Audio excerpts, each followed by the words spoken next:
Everyone mark your presently. Let me know whether my screen is visible or not.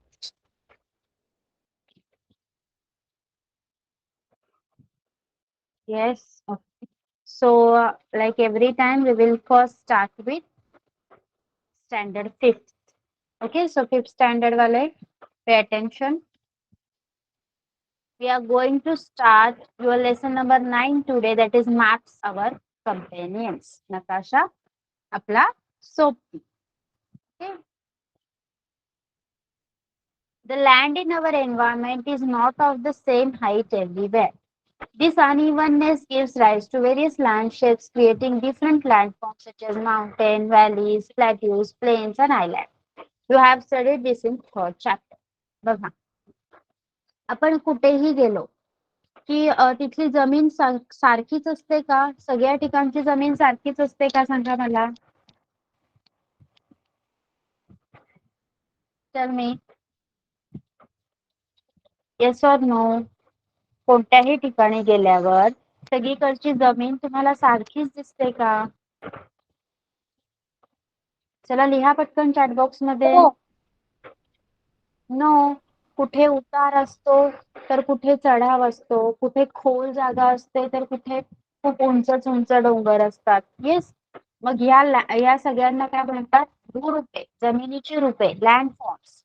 त्याच्यामुळेच आपल्याला कुठे दरी पाहायला मिळते तर कुठे उंच उंच पर्वत पाहायला मिळतो, कुठे पठारी प्रदेश पाहायला मिळतो तर कुठे सपाट पृष्ठभाग पाहायला मिळतो. माईक बंद करा. कोणाचा माईक चालू आहे? For a proper understanding of our environment, it is necessary to study the physical or natural setup of the land.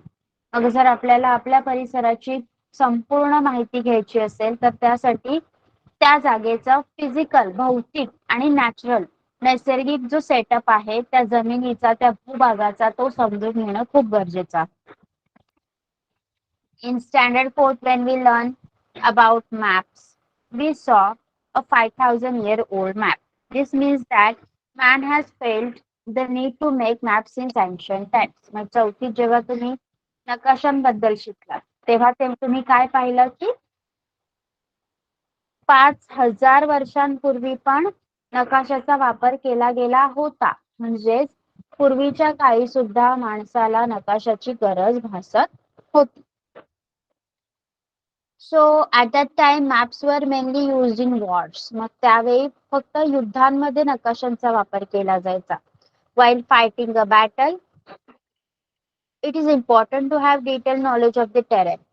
It helps in working out strategies of defeating the enemy. Maps were very useful for this purpose.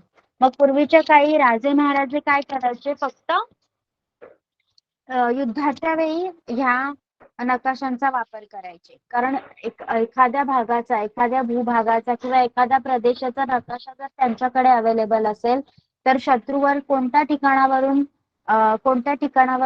आक्रमण करणे सोपे जाईल, कोणती ठिकाणे favourable आहेत आपल्या जिंकण्यासाठी, हा सगळा अभ्यास ते नकाशाच्या थ्रू करू शकत होते आणि त्यामुळे युद्ध जिंकण्यासाठी त्यांना नकाशाचा फार मोठा उपयोग होत होता. Taking into account the differences in their height, shape, etc., various landforms can be shown on map. There are different methods of showing these landforms on a map. Let us look at this method. मग आपण जे जमिनीची भूरूपे पाहतो त्यामध्ये कोणाचा आकार जास्त असतो, कोणाचा कमी असतो, कोण सपाट असतं तर कोण उंच असतं. अशा प्रकारे त्यांच्या जमिनीच्या प्रत्येक भूरूपाची माहिती घेऊन त्यांचा विचार करून आपण ते नकाशावर दाखवू शकतो आणि ते दाखवण्याच्या वेगवेगळ्या पद्धती सुद्धा आहेत. त्या बघा.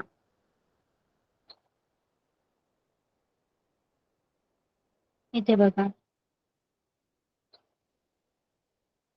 Height in metre. Okay. Metre मध्ये इथे काय दिलेली आहे? उंची दिलेली आहे. More than 400. जर 400 मीटर पेक्षा जास्त असेल तर तो डार्क ऑरेंज रंगाने दाखवलेला आहे. जर 300 to 400 मीटर मध्ये असेल तर ते लाईट ऑरेंज रंगाने दाखवलेला आहे. 200 to 300 मीटर पर्यंत असेल तर असा भूभाग येलो कलरने दाखवलेला आहे आणि 200 मीटर पेक्षा कमी उंची असलेला भूभाग हा त्यांनी हिरव्या रंगामध्ये दाखवलेला आहे. ओके. मॅप सी मध्ये काय आहे बघा. इथे पण लँडफॉर्म दाखवलेला आहे जो 500 मीटर इतक्या उंचीचा आहे. Study the map shown above. All 3 maps show the same area but they look different. प्रत्येक मॅप हा सारखाच एरिया दाखवतोय पण प्रत्येक मॅप हे सारखेच दिसतात का? इथले वरील दाखवलेले तिन्ही नकाशे सारखेच आहेत का दिसायला? सांगा, येस और नो लिहा. नो.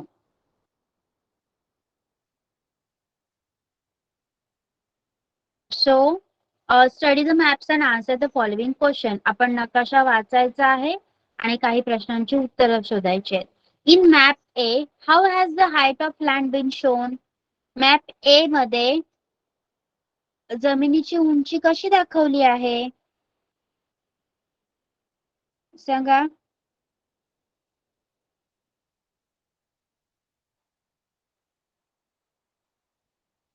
येस, मीटर्स मध्ये दाखवलेली आहे ना. येस और नो.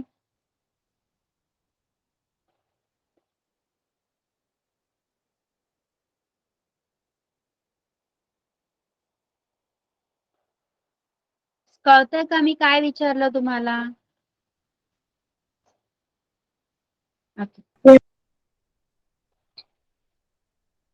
सेकंड क्वेश्चन आहे why have colours have been used in map B. Map B मध्ये वेगवेगळ्या रंगांचा वापर का केलेला आहे असं तुम्हाला वाटतं?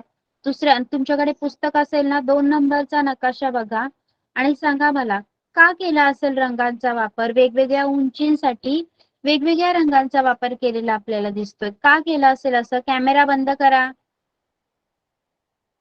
What do you think?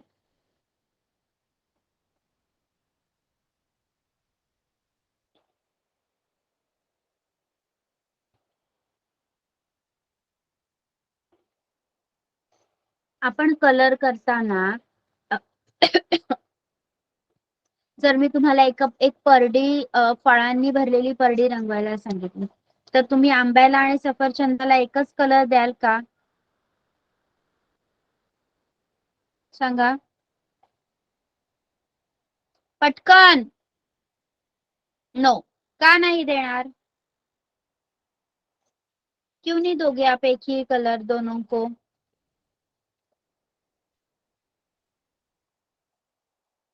Because they are different ना, वो एक दूसरे से अलग है, राइट? यस यस और टीचर. नो? यस. तो अगर हम एक ही कलर देंगे तो हमें समझ में नहीं आएगा कि ये कौन सा फ्रूट है. That like that only. प्रत्येक लँडफॉर्म हे वेगवेगळ्या उंचीचे आहेत. मग सगळ्यांना जर एकच कलर दिला असता तर इथे डिफरन्सिएशन करताच आलं नसतं की 500 मीटरचं कोण आहे आणि 400 मीटरचं कोण आहे, 200 ते 300 मीटर मध्ये कोण आहे. म्हणून इथे रंगांचा वापर केलाय. Okay. How is map C different from the other 2 maps. Map C हा दोन्ही मॅप्स पेक्षा वेगळा का आहे? काय वाटतं तुम्हाला?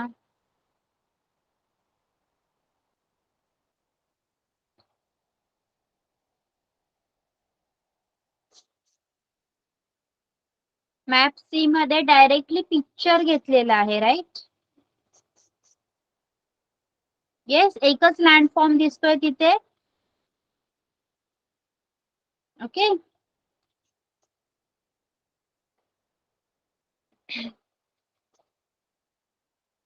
In length and width of the landform can be easily shown on piece of paper. However, the height and depth cannot be shown as easily. There are different methods of showing the elevation of height of the land. Counter line method, layer tinting method and digital elevation model. बघा.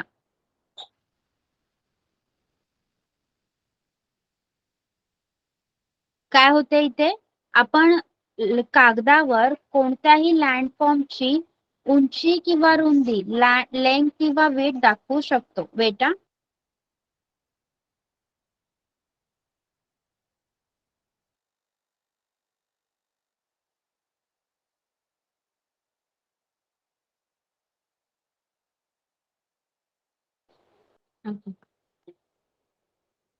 Yes, बघा आपण कोणत्याही पेपरवर कोणत्याही लँडफॉर्मची उंची किंवा weight रुंदी दाखवू शकतो.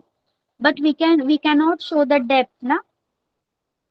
येस, लांबी आणि रुंदी दाखवू शकतो पण आपण उंची आणि खोली नाही दाखवू शकत.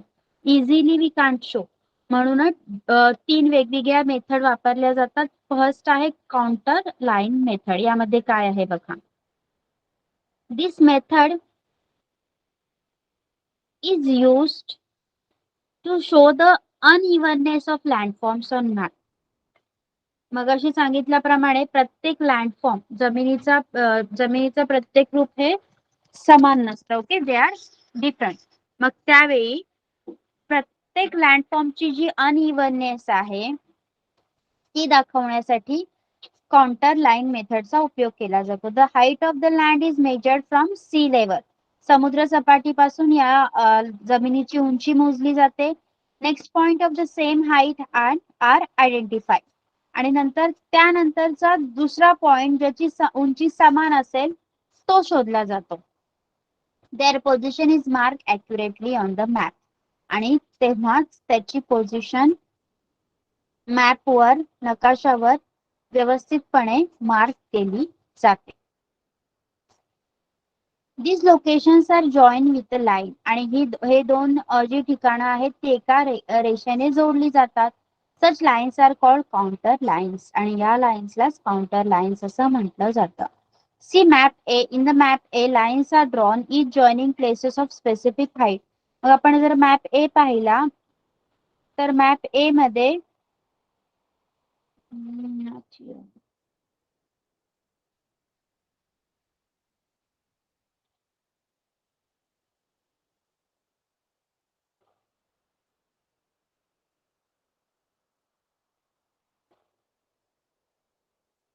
ओके, इथे प्रत्येक हाईट वर काही पॉइंट्स लिहिले आहेत जे सेम हाईट दर्शवतात. जसे 300 ज्यांची उंची आहे ते एका स्पेसिफिक लाईन मध्ये आहेत. Okay, then in the map lines are drawn each joining places of a specific height. This way the relief of the land can be easily shown. It helps us to understand the slope of the land and the height of different places. इथे बघा तुम्ही पाहू शकता की प्रत्येक आता इथे जर आपण 100 घेतलं तर 100 वर पहिल्यांदा ही सेकंड लाईन आहे आणि लास्ट सेकंड लास्ट पण लाईन आहे ती पण 100 वर ड्रॉ केलेली आहे. 200 मध्ये गेला तर थर्ड लाईन आणि पुन्हा राईट हँड साइडची पण थर्ड लाईन 200 वर ड्रॉ केलेली आहे. म्हणजे प्रत्येक हाईट दाखवण्यासाठी स्पेसिफिक सेम हाईट वर लाईन्स ड्रॉ केलेल्या आहेत आणि त्याच्याने लँडचा स्लोप समजण्यासाठी आपल्याला वेगवेगळ्या भूरूपांची उंची समजण्यासाठी मदत होते. ओके, याला म्हणायचं काउंटर लाईन मेथड. अंडरस्टूड दिस वन. फर्स्ट मेथड समजली counter line method.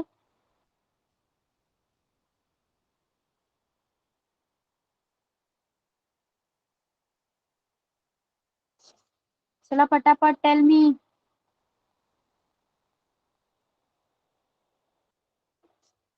Sure everyone clearly understood?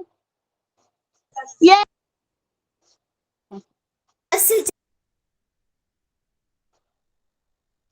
Now second आहे layer tinting method. This method is based on counter lines. In this method the spaces between counter lines are filled with color. आता इथे counter लाईनचाच उपयोग केला आहे पण ज्या counter line मधले spaces आहेत त्यांच्यामध्ये काय भरला आहे, कलर. ओके, इथे रंगांचा वापर केला गेला. Each color indicates a specific height. प्रत्येक रंग काहीतरी विशिष्ट उंची आपल्याला दर्शवत असतो. For example a water bodies are coloured blue. म्हणजे जर तुम्हाला पाण्याचे स्रोत दाखवायचे असतील तर त्यांना आपण ब्ल्यू रंगाचा तिथे वापर करतो. whereas the adjoining land is colored dark blue. आणि मग तिथे असणारा जो भूभाग आहे, जो प्रदेश आहे, त्याला डार्क ब्ल्यू रंगाने रंगवलं जातं. Then land lighter than that is colored light green. Next land higher than. मग तिथून थोडी उंची असलेला प्रदेशाला लाईट ग्रीन रंगाने रंगवलं जातं. Then next higher land is coloured yellow. त्यापेक्षा थोडा उंच असलेल्या भागाला येल्लो रंगाने रंगवलं जातं अँड सो ऑन. आणि अशा प्रकारे इथे वेगवेगळ्या उंचीसाठी बघा वेगवेगळ्या प्रकारच्या रंगांचा वापर केलेला आहे. Study the given colour index. Note how the colour change in the height. The colors between the counter lines show up the differences in the physical setup. See map B. Map B मध्ये अशाच प्रकारे रंगांचा वापर करून आपल्याला उंची दर्शवलेली आहे. अंडरस्टूड. सेकंड मेथड समजली. Yes.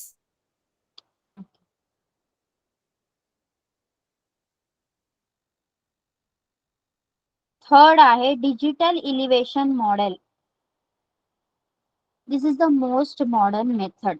मोस्टली मॉडर्न मेथड आहे म्हणजे सुधारित पद्धती डिजिटल इलिव्हेशन मॉडेल आहे.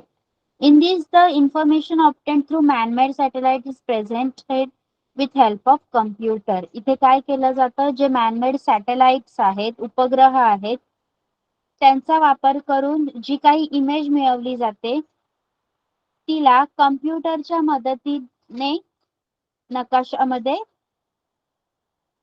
टर्न केलं जातं. Okay, it can be turn into a map by with the help of computer.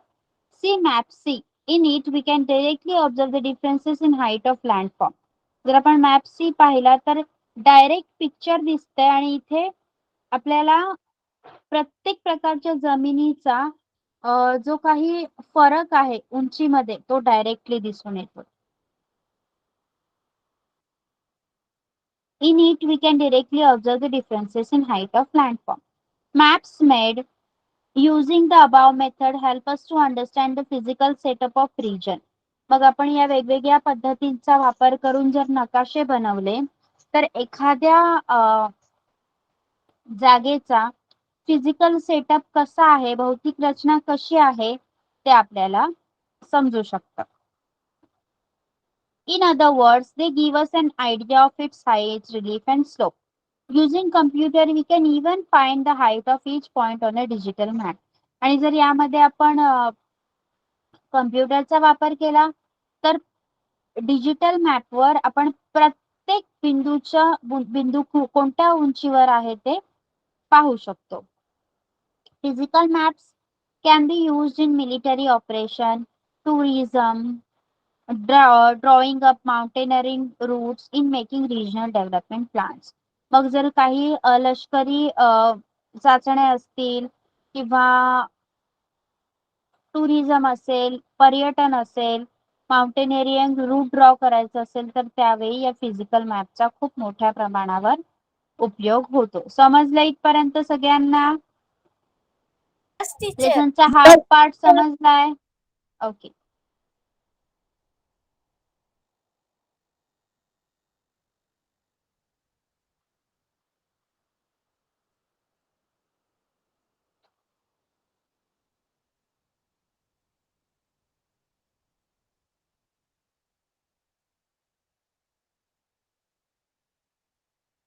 Okay, lesson जेवढा शिकवलाय तेवढा रीड करा आणि काही डाऊट असेल तर you can ask me.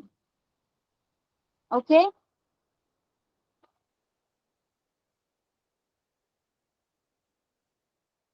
Yes, fifth standard.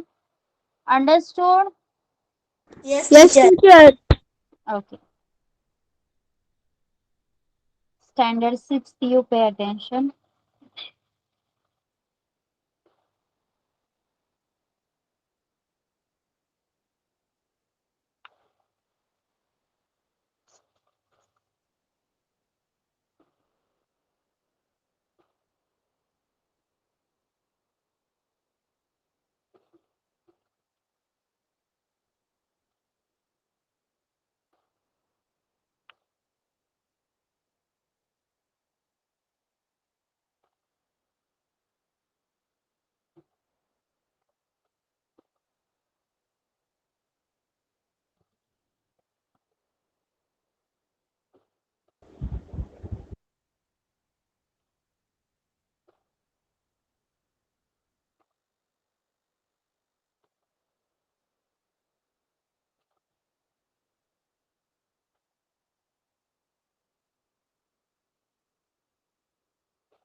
Okay. Properties of substances we are going to start. Okay. See. What will happen if pressure is applied to substances like chalk, brick, alum, glass, or a Rajgira वडी? These substances break into small pieces or particles. जर आपण राजगिऱ्याचा लाडू किंवा chalk घेतला आणि त्याच्यावर खूप force लावला, खूप बल लावलं, तर त्याचं काय होईल? छोट्या छोट्या तुकड्यांमध्ये ते तुटून जातील. Right? Yes or no? Standard 6, I want responses. Huh? Yes. Such substances are said to be brittle, and this property of substances is called brittleness.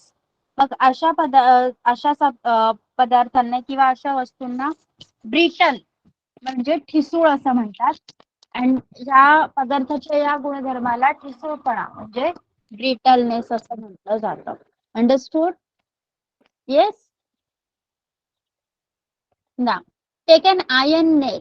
Try to force a cardboard sheet, wet mud and piece of wood using the nail. What happens? The nail easily pierces wet mud but not the piece of wood. It can pierce the cardboard sheet with some effort. Why does this happen? The hardness of a substance is determined by how much resistance it offers to the substances being pushed through it, which is the hardest known substances.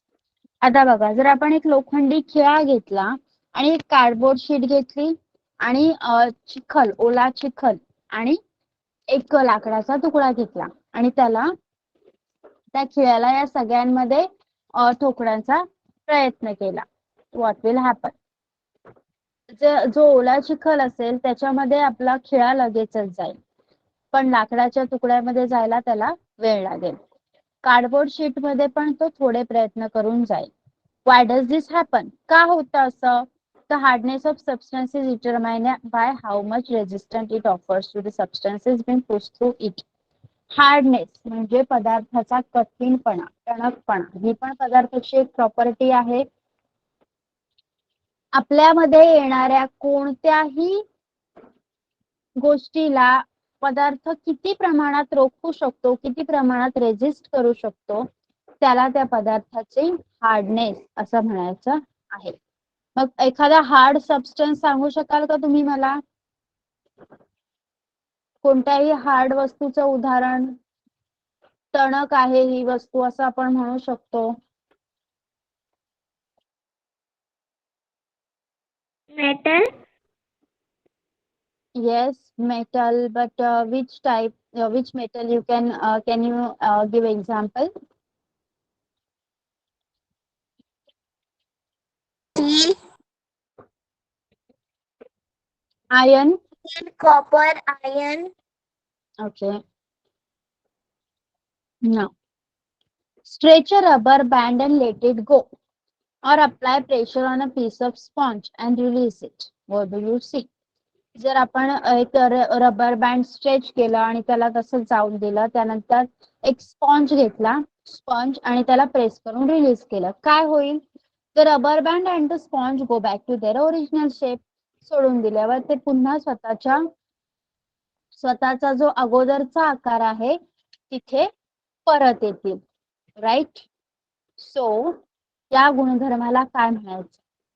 Some substances change their shape when a force is applied on them, but return to their original shape and size when the force is removed. This property is called elasticity. काही पदार्थ त्यांच्यावर लावलेल्या बलामुळे त्यांचा आकार बदलतात, पण ते बल काढून घेतल्यावर ते पुन्हा त्यांच्या ओरिजिनल शेप मध्ये परत येतात. त्या पदार्थाच्या या गुणधर्माला इलास्टिसिटी म्हणजे लवचिकता असं म्हणायचं आहे. Got it? Got it about elasticity? पदार्थाचा असा गुणधर्म जिथे फोर्स लावल्यामुळे पदार्थ स्वतःचा आकार बदलतो, पण जेव्हा फोर्स काढून घेतला जातो पदार्थ त्याच्या पूर्वीच्या शेप मध्ये परत येतो. Take a flat metal sheet of the size of notebook. Holding it at an angle, put a drop of water, honey, gum at different places on the board. Observe how they flow down the slope. Liquid flow downward on a sloping surface. This property is called fluidity. The fluidity of any liquid is determined by how easily it flows. एक मेटलची sheet घ्यायची आहे आणि तिला एका विशिष्ट angle मध्ये इथे दाखवल्याप्रमाणे उभी करायची. वरतून प्रत्येक ठिकाणावरून एका ठिकाणावरून पाणी सोडायचं आहे, दुसऱ्या ठिकाणावरून मध आणि तिसऱ्या ठिकाणावरून ग्लू. आपण इथे पदार्थाची फ्लुइडिटी म्हणजे वाहकता स्टडी करतो. प्रत्येक गोष्ट वाहणारी आहे यापैकी, बरोबर. पण पाणी सगळ्यात लवकर वाहून जाईल, थोडा वेळ थोडा कमी स्पीडने वाहील पाण्यापेक्षा, आणि ग्लू या दोघांपेक्षा खूप कमी स्पीडने वाहील. So the fluidity of any liquid is determined by how easily it flows. प्रत्येक पदार्थ किती सहजरित्या वाहू शकतो यावरून त्याची वाहकता ठरवली जाते. ओके, फ्लुइडिटी समजली. पदार्थाची फ्लुइडिटी ही प्रॉपर्टी समजली सगळ्यांना. वाहकता, पदार्थ किती इझिली वाहू शकतो एका ठिकाणावरून, स्लोप वरून प्रत्येक लिक्विड पदार्थ वाहतो हे सगळ्यांना माहिती आहे. मग तो किती स्पीडने वाहू शकतो यावरून त्याची वाहकता ठरवली जाते. If two blocks of same size and one wooden and other iron are weighed in a balance, how would they compare? The mass of different substances having the same volume can be different. This difference is because of these differences in their densities. Between substances of same volume, the one with greater density are heavier than those of lesser density. जर आपण दोन तुकडे घेतले, एक लाकडाचा आणि एक लोखंडाचा, पण त्यांचा आकार सारखाच आहे आणि आपण ते तराजूमध्ये कंपेअर करण्याचा प्रयत्न केला. We can not compare them, right? का? कारण प्रत्येक पदार्थाचं वस्तुमान हे वेगवेगळं असतं.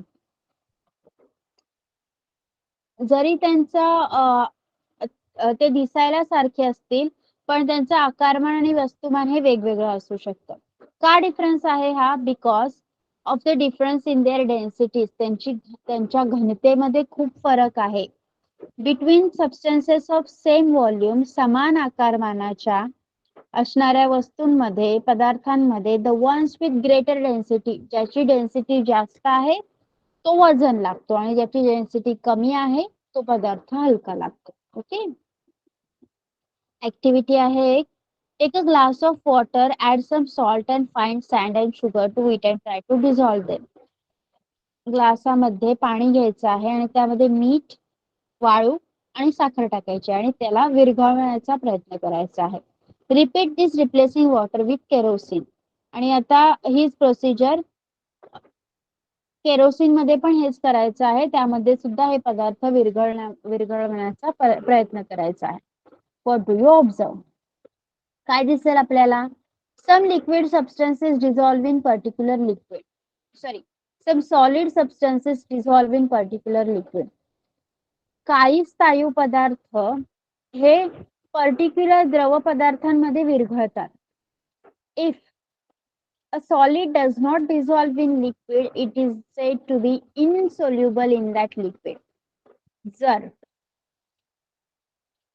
एखादा स्थायू पदार्थ द्रवामध्ये विरघळत नसेल तर त्याला इनसोल्युबल असं म्हणायचं आहे. Salt is soluble in water but insoluble in kerosene. मीठ पाण्यात विरघळतं पण रॉकेल मध्ये, केरोसिन मध्ये विरघळत नाही. You know of many beverages made by using water and soluble substances. आपण खूप पेय पाहतो ज्यामध्ये पाणी आणि त्यामध्ये विरघळणारा एखादा पदार्थ वापरलेला असतो. The property of substance of getting dissolved is called solubility. पदार्थाच्या या विरघळण्याच्या क्रियेला, गुणधर्माला सोल्युबिलिटी असं म्हटलं जातं. Got it? काय काय शिकलो आपण? Hardness, elasticity, fluidity and solubility, right? Got it? Yes, got them. Brittleness also. Okay, now when we can look through a substance and see things on other side, then that substance is said to be transparent. जेव्हा आपण जर आपण काचेचं उदाहरण घेतलं तर आपण त्याच्या आरपार पाहू शकतो. येस, त्यामुळे ज्या पदार्थांच्या आपण आरपार पाहू शकतो त्या पदार्थांना ट्रान्सपरंट म्हणायचं आहे, पारदर्शक. This property of the substance is called transparency. आणि पदार्थाच्या या गुणधर्माला ट्रान्सपरन्सी म्हणजे पारदर्शकता असं म्हटलं जातं. Glass, some types of plastic, clean water and air are transparent substances. मग काच, प्लास्टिकचे काही तुम्ही पाहिलं असेल सगळेच प्लास्टिक ट्रान्सपरंट नसतात पण काही असतात. जशी आपली पाण्याची बॉटल मोस्टली ट्रान्सपरंट असते, राईट? येस, म्हणजे काही प्रकारचे प्लास्टिक, ग्लास आणि पाणी हे काय आहेत? पारदर्शक पदार्थ आहेत, ट्रान्सपरंट सबस्टन्सेस आहेत. आणि पदार्थाच्या या प्रॉपर्टीला ट्रान्सपरन्सी, पारदर्शकता असं म्हटलं जातं. अंडरस्टूड? 6th standard understood?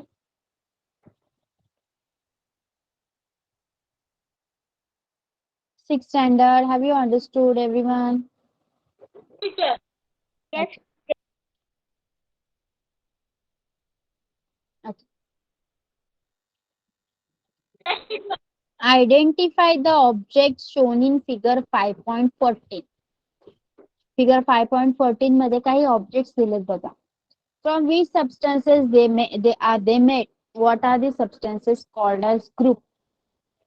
इथे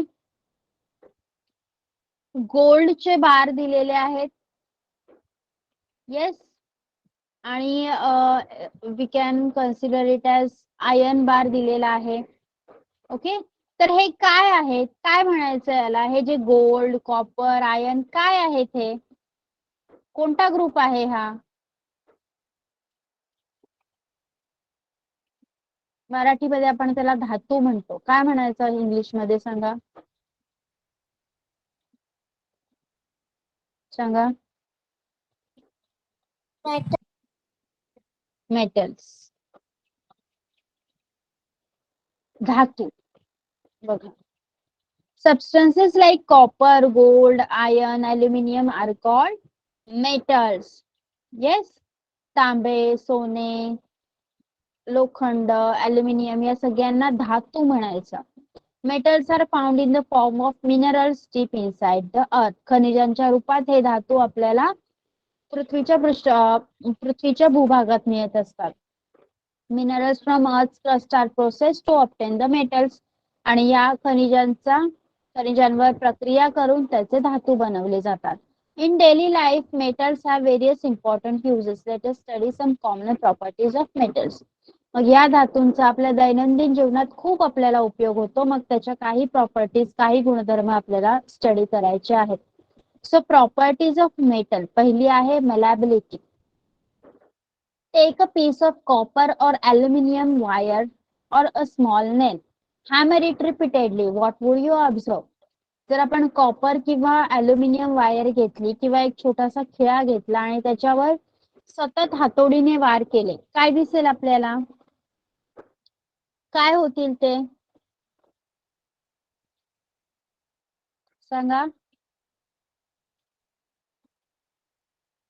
एक खिळा घेतला आणि त्याला सतत हातोडीने आपटत राहिलो, हातोडी त्याच्यावर, तर काय होईल? त्याचा पत्रा तयार होईल.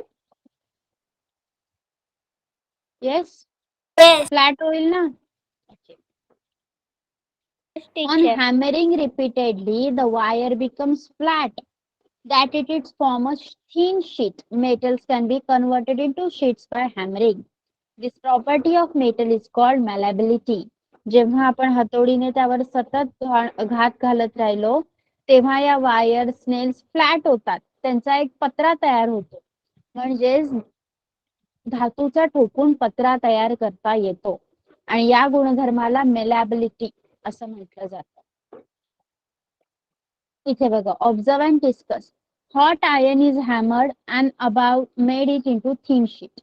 तुम्ही पाहिलं असेल व्हॉट वी कॅन से काय म्हणतात त्याला, लोहार. लोहाराला पाहिलंय का कधी काम करताना?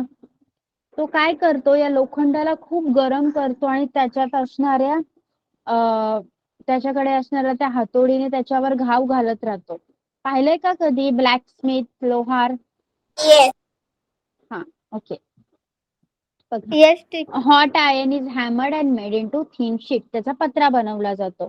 Visit a blacksmith shop to observe how this hammering causes it to stretch. Iron bars made to revolve continuously while being hammered become longer. The iron can be drawn into wire. या लोखंडाला सतत गरम करून जेव्हा त्याच्यावर हातोडी चालवली जाते ते लांब होत जातात. त्यांची लांबी वाढते आणि नंतर त्याची वायर बनवली जाऊ शकते. Metals can be stretched and draw into wires. या धातूंना आपण स्ट्रेच करू शकतो, ताणू शकतो आणि त्याच्या वायरी बनवू शकतो, वायर्स बनवू शकतो. This property of metal is called ductility. मग पदार्थाच्या या गुणधर्माला डक्टिलिटी असं म्हटलं जातं, तन्यता. मेटल्स लाईक सिल्वर म्हणजे धातूंना ताणून त्यांची तार बनवता येते, त्याला तन्यता असं म्हणतात.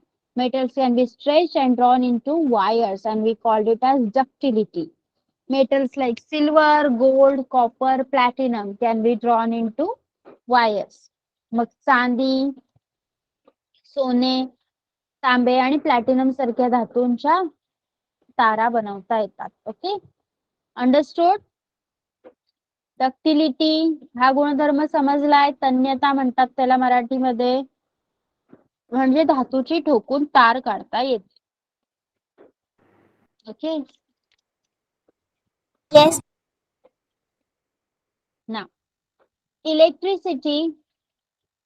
Okay, the handle of cooker is made up of plastic. Why? तुम्ही कुकर पाहिलाय, कुकर पूर्ण मेटलचा असतो पण त्याचं जे हँडल असतं ते प्लास्टिकचं बनलेलं असतं. का असं असतं सांगा? Any idea?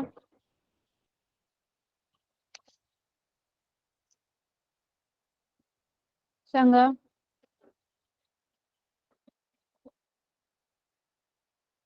बघा, electricity flows through metal. All metals are conductor of electricity to a greater or lesser extent. This property is called electrical conductivity. प्रत्येक धातू हा विद्युत वाहक असतो, त्यातून विजेचं वहन होतं. प्रत्येक धातू हा थोड्या किंवा जास्त प्रमाणात वीज वाहून नेऊ शकतो आणि पदार्थाच्या या गुणधर्माला, धातूच्या या गुणधर्माला इलेक्ट्रिकल कंडक्टिव्हिटी, विद्युत सुवाहकता असं म्हणतात. Even when a piece of metal is heated at one place, the whole of it becomes hot. आपण जर कुकरला खालून उष्णता दिली तर पूर्ण कुकर गरम होतो, राईट? पण प्लास्टिक हा मेटल आहे का? प्लास्टिक धातू आहे का? No. सांगा. नो. म्हणून तो ही उष्णता वाहून नेऊ शकत नाही. नाहीतर आपण पकडायचं कुठे? जर आपण कुकरचं हँडल पण मेटलचं बनवलं असतं तर आपल्याला कुकर पकडताच आला नसता, एवढा गरम असता. म्हणून तो त्याचं हँडल प्लास्टिकचं बनवलेलं असतं. Okay. Even when a piece of metal is heated at one place, the whole of it becomes hot. It shows that metal allow heat to flow through them. This property is called thermal conductivity. मग जर आपण धातूचा एखादा जरी भाग गरम केला तर पूर्ण भांड गरम होतं. याचाच अर्थ काय होतो की मेटल, धातू हे उष्णतेचे पण सुवाहक आहेत. ओके, थर्मल कंडक्टिव्हिटी पण आहे त्यांच्यामध्ये, उष्णता सुद्धा वाहून नेऊ शकतात. Metals have typical shine or lustre. धातू चमकतात. Every metal has characteristic colour by which it can be identified. आणि प्रत्येक धातूचा एक विशिष्ट रंग असतो ज्याच्यावरून आपण ते ओळखू शकतो. जसं सोनं पिवळ्या रंगाचं असतं, चांदी चंदेरी रंगाची असते, सिल्वर रंगाची असते. Plug the string of musical instrument like tanpura or veena, ring a bell or heat a steel box with a metal spoon. Strike a wooden table or marble floor with a wooden stick. Note the differences in sound produced in the two cases. Metals produce a ringing sound. This property is called sonority of metals. बघा, जर तुम्ही तानपुरा, वीणा, ring, bell, tanpura, वीणा यांची string ओढली, ring किंवा bell वाजवली, steel बॉक्सला किंवा metal स्पूनने steel बॉक्सवर स्टीलच्या डब्यावर मारलं तर यातून एक विशिष्ट आवाज निघतो. येस, रिंगिंग साऊंड निघतो. तोच आपल्या वुडन स्टिकने जर मार्बल फ्लोअरवर मारलं तर तो साऊंड निघत नाही. मग ह्यातून जो आवाज येतो मेटल्स मधून, मेटल एक रिंगिंग साऊंड प्रोड्यूस करतात ज्याला सोनॉरिटी ऑफ मेटल्स असं म्हटलं जातं. ओके, मग युजेस ऑफ मेटल, धातूंचे काय काय उपयोग होतात? शेतीचे अवजारे बनवण्यासाठी, वायर्स बनवण्यासाठी, त्यानंतर दागिने बनवण्यासाठी. राईट? Yes, understood. समजलं इथपर्यंत सगळ्यांना? Standard 6 we are about to complete your lesson. Okay, always remember, during the rainy season or at any other time, do not touch the exposed electric wires or metal parts. पावसाळ्यात किंवा कोणत्याही इतर वेळेत उघड्या असलेल्या वायरींना हात लावायचा नाही. कारण आताच आपण शिकलो की या वायर्स मेटलच्या बनलेल्या असतात आणि मेटल इलेक्ट्रिसिटीचा कंडक्टर आहे, गुड कंडक्टर आहे, विद्युत वाहक आहे. आपल्याला शॉक लागू शकतो. कीप ऑल इलेक्ट्रिक लॅम्प और other appliances switched off when not in use. Electric lamp आणि इलेक्ट्रिसिटीच्या कोणत्याही वस्तू जेव्हा वापरात नसतील तेव्हा त्यांना बंद ठेवा. For example, even when the TV is switched off by remote control, do not forget to put off the main switch. जर रिमोट कंट्रोलने टीव्ही बंद केली असेल तर तिचं मेन बटन बंद करण्याचं विसरू नका. It helps to save electricity beside protecting us from any possible danger. याने काय होतं, विजेची बचत तर होतेच पण कोणत्याही प्रकारचा अपघात टाळण्यासाठी सुद्धा मदत होते. Ask your seniors at home to check the electric wiring and fittings in the house periodically. घरातील मोठ्यांना काही विशिष्ट वेळाने घरातील जे इलेक्ट्रिसिटी इन्स्ट्रुमेंट्स आहेत, वायर्स आहेत, ते व्यवस्थित आहेत की नाही ते पाहायला सांगायचं आहे. व्हॉट वी हॅव लर्न, काय काय शिकलो आपण? Solid, liquid and gases are 3 states of substances. स्थायू, द्रव आणि वायू या पदार्थांच्या 3 अवस्था आहेत. The temperature of substance, how hot or cold it is, can be measured with help of thermometer. एखाद्या पदार्थाचं तापमान तो किती थंड किंवा किती गरम आहे हे आपण थर्मोमीटरच्या साहाय्याने मोजू शकतो. Heat is the cause of change of state of substance. प्रत्येक पदार्थाची अवस्था बदलण्यासाठी उष्णता कारणीभूत असते. Substances have various properties like hardness, electricity, brittleness, fluidity, density, solubility and transparency.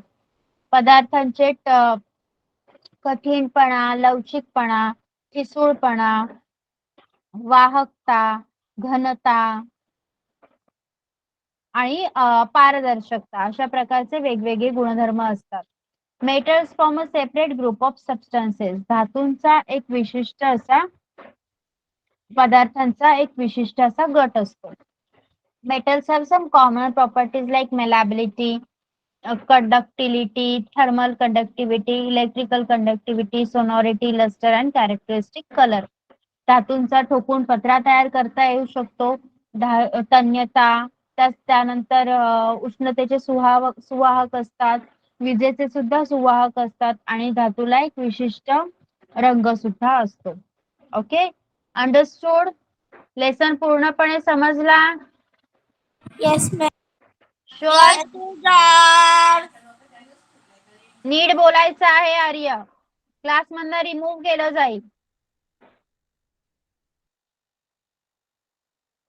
वेगवेगळे आवाज काढण्याचा क्लास आहे की सायन्सचा क्लास आहे हा? Okay, answers, question and answers find out करा. ट्राय टू सॉल्व देम आणि काही प्रॉब्लेम असेल तर you can ask me and I will let you know the answers. Okay, क्वेश्चन्सचे आन्सर शोधण्याचा प्रयत्न करा. कोणता आन्सर नाही सापडला तर I will let you know. Okay, understood everything? सगळ्यांना समजलंय सगळं या लेसन मधलं? कोणाला काही डाऊट असेल तर you can ask me now. No doubt. Okay, so we are going to stop over here for today. Next लेक्चरला 5th स्टँडर्ड तुमचा लेसन नंबर 9 कम्प्लीट केला जाईल आणि 6th स्टँडर्ड तुमचा नेक्स्ट लेसन स्टार्ट केला जाईल. Okay, now you all can leave. Bye bye everyone. Bye, teacher. Good night. Bye bye, teacher. Bye.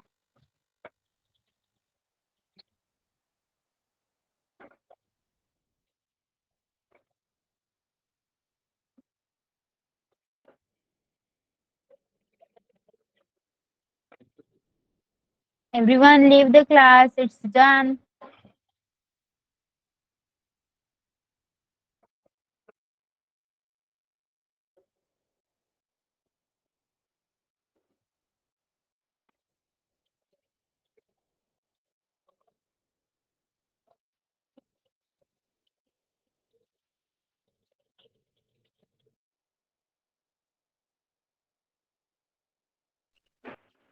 Leave the class everyone.